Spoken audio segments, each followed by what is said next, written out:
Mga master, may bagong offer ngayon itong GSIS. Ito ay intended para po ito sa mga delinquent borrowers. Isa itong restructuring and condonation sa mga delinquent na mga loans sa GSIS. Tinatawag nila itong Restructuring Program for Service Loans or RPSL.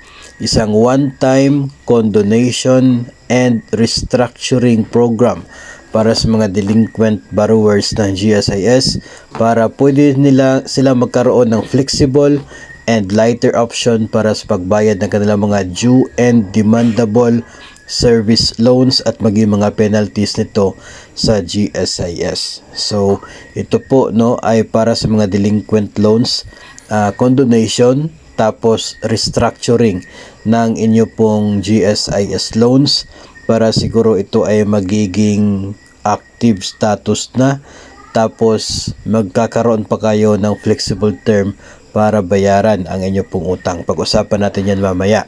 So ito po ay pwedeng applyan over the counter at any GSIS office. RPSL. Mag-submit lamang ng accomplished RPSL application form kasama ang clear photocopy ng inyo pong Philippine ID, GSIS e-card, valid passport, or any two valid government issued IDs. So IDs lamang at application form ang i-comply doon sa GSIS branches.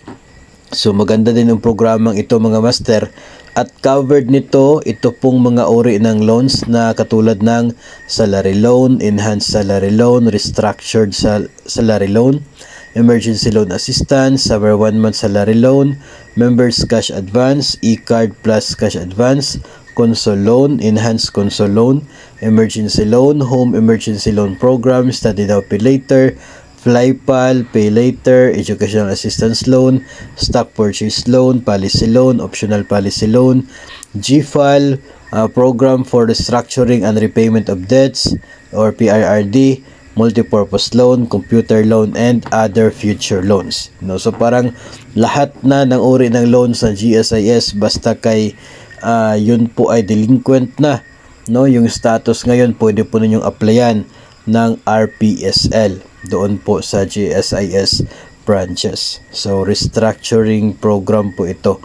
Tapos I guess may condonation kasi na term, siguro baka po i-condone nila yung penalties, maybe ganon. It's not really written here. Ang sinasabi dito mga master, ayon kang PGM, President and General Manager Vic Veloso, na nasa 3% hanggang 6% ang interest rate ng magiging loan kapag nag-avail dito sa RPSL. Babayaran mo lang yung at least 10% ng outstanding loan balance mo, na yun pong problemado, 10% ng outstanding balance, tapos yung natirang 90% ay bayaran ninyo sa loob ng 5 taon na installment basis at a maximum of 6% interest per annum. So ganun po yung magiging resulta.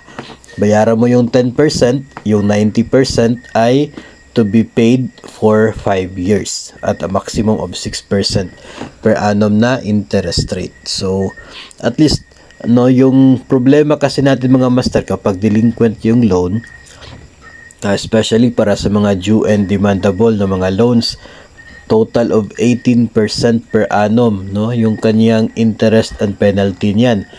18% compounded monthly. 18% per annum compounded monthly until full payment. Ganyan po yung nangyayari kapag due and demandable. Kapag nag-apply ka dito sa RPSL, condonation, restructuring program siya, ang mangyayari siguro magiging active na yung uri ng inyong loan. Kapag nag-avail ka dito, mawala na yung 18% na interest plus penalty, 6% per annum na lang yung kaniyang magiging interest rate.